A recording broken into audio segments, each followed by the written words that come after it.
Raider Nation, what's going on? You're watching the Raiders Report, and today's show is presented by Panda Sups. Head on over to pandasups.com. Use code Raiders to save 25% off. They just dropped 2 brand new protein flavors. I think you're really going to like them. So you probably clicked on this video, and you're like, holy shit, Mitch, what the hell is this? This is a reaction video to arguably the craziest mock draft trade I've ever seen since doing this show, and I wanted to talk to you about it. So essentially what happened was the Raiders traded up with the Chicago Bears for the #1 overall pick to select Ohio State quarterback C.J. Stroud. So with that being said, what happens if we were literally live here on the Raiders Report on draft night and it's the Raiders have traded up with the Chicago Bears? Would you want that to happen? Right now as it's sitting, I know there's a lot of people out there that don't want Tom Brady, and I know there's a lot of people out there that want a young rookie quarterback. Here's your way to guarantee that you get your guy. Do you want the Raiders to trade all the way up to #1? Type yes, type no, argue down in the comments. Can't wait to see what you have to say. So coming up here on this show is my reaction to the trade, what a trade up to #1 projection looks like, at least according to CBS. I'm going to give you some C.J. Stroud analysis and then my top 10 quarterback prospects of 2023. I didn't want this show just to be an outlandish trade. I am going to put a lot more analysis and give you guys my 2 cents because after all, well, you are watching this, right? So here's what CBS had to say on the Raiders trading up for Stroud. The Raiders maybe could land Stroud at #7, but when you love a quarterback, you can't just hope he falls to you. Stroud is a high-caliber pocket passer who'd thrive with Devontae Adams and co. immediately. So remember, this is their trade. This is not my trade. The Las Vegas Raiders, they get the #1 overall pick. The Chicago Bears get your 4th, your 2nd, your 3rd, and your 5th round pick in this year's draft. They get your 1st and your 3rd round pick in 2024, and then in 2025, you get your 1st and your 4th round pick. Bottom line, if you're trying to move up from 7 to 1, I tell you all the time, it's going to cost a lot. But I'm going to tell you this, I guarantee you, if this happens, I'm going to walk right up to Josh McDaniels and I'm going to Will Smith, Chris Rock his ass because I get that the fact that they might want their quarterback. But giving up all that, bro, y'all have never seen me mad on this show, at least maybe not during like regular season, yes. Off season, not so much. So again, here's the trade. There is, and let me say this, no way the Raiders do this trade. Is it actually a fair amount considering moving from 7 to 1? Maybe. I will say if the Raiders were at 7 in next year's draft and you could get a Caleb Williams or Drake May, this trade is a lot more intriguing to me. If Las Vegas wants to stockpile picks to try to trade up in next year's draft, totally different conversation. I like C.J. Stroud. I like Bryce Young. The only way you're making this type of trade is if you love a prospect. And I'm sorry, I don't love either of those quarterbacks. But I do think when you see an article like this, it's the perfect reason why you should subscribe to the Raiders Report. I'm going to tell you what I think the Raiders would do. People are going to go do their own thing. They're going to get clicks. I mean, I get the whole idea of trying to run a sports show, right? I mean, we do it very well here. But I always try to give the honest opinion of what is best for the Raiders. And since I've done this show, I think we've accomplished that. So if you can, remember, hit that subscribe button. We're going to keep you guys up to date. So coming up next here on the show is some actual and realistic content on C.J. Stroud and the top 23 quarterbacks. The amount of people that sent me that trade in a screenshot, I was like, holy shit, this is outlandish. I got to break it all down. But doing a video solely on that, it's not fair to you. So I do want to tell you what I think about Stroud, and I do want to give you my top 10 quarterback prospects. I love Stroud. I shouldn't say that. I just said it. I like Stroud. 6'3", 218 pounds.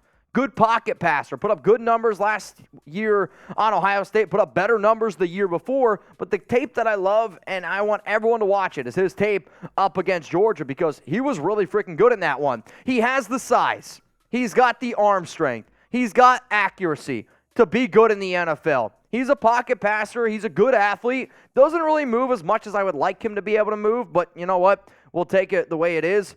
The thing that it scares me, his inability to get outside of the pocket or when things break down. When things break down and they don't go the way it's planned, He's not so good at playing, I'll call it street ball. What makes some of these quarterbacks great in today's NFL, that they can play street ball. When it breaks down, they're able to make a play. I have yet to really see that out of Stroud, minus that Georgia game. Here's what CBS had to say on Las Vegas trading up for Stroud.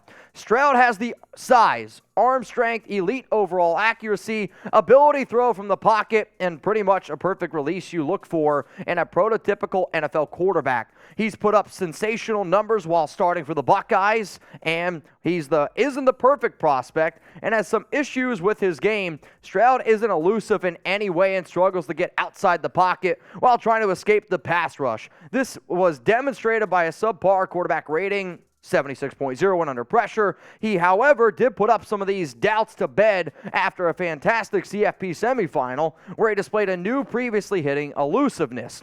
Stroud will likely be taken in the top 10 of the 2023 NFL Draft and could quite easily become a Pro Bowl player given the right situation. However, could equally struggle on a poor team if he's not the type of player who can win games by himself. So I agree with that last statement. I think if you put, like most rookie quarterbacks, in good situations, they're going to play a lot better. If you're asked him, though, to do all of that and then you take away all the draft picks from him, I'm sorry, Stroud is not that type of quarterback that's going to be able to help you carry to the ultimate goal, which is to win a Super Bowl. Now, my goal this new year is to get into better shape, and shout out to Panda Sups for dropping 2 new protein flavors out there, strawberry and cookies. So if you use code Raiders, you're going to save 25% off at pandasups.com. That link's going to be available for you guys in the comments and in the description of today's video. And the thing that I love about this protein, freeze-dried strawberries in the strawberry one, cookie pieces in the cookie one. You're going to make this. It's going to taste like the best milkshake you ever had. Pandasups.com, code Raiders for 25% off.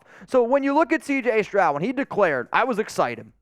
There was some people starting to worry a little bit, and I was as well, because I thought if Stroud didn't declare, that puts more pressure on the Raiders to get their guy in free agency. But he is good, okay? He's good, but he's not worth trading up to number 1. And I don't think that there is a single quarterback, I don't think there's a single player in this year's draft, and y'all know how much I love Jalen Carter, worth trading all the way up to number 1. If the Raiders were at 2, 3, it's a different conversation, but we're all the way down at 7, and we have all these freaking team needs, so it just doesn't make sense to me. In terms of my overall quarterback prospect rankings, I finally have put together my list. Here's my top 10, and it's my top 10 based on overall talent and fit with this Raiders team. I got Bryce Young at number 1. Stroud comes in at number 2. I will say the people who have the highest upside are Will Levis and Anthony Richardson. After that, though, I'd probably look at Hendon Hooker in the 3rd or 4th round. I might not get him. Tanner McKee is a 5th-round pick to me. Probably wouldn't get him. Jake Haener from Fresno, I like him. But again, all these other quarterbacks are late-round dudes that realistically you want as backups. The only quarterback that I would be comfortable starting right away in the NFL on the Raiders this upcoming season would be Bryce Young or C.J. Stroud. Unfortunately, I don't think either of them are going to be available for you at number 7. We're going to be doing a lot of mock drafts, different types of trade videos, different types of draft videos. The draft is essential for the Raiders to succeed, and hopefully McDaniels and Ziegler check out a few videos here on the Raiders Report.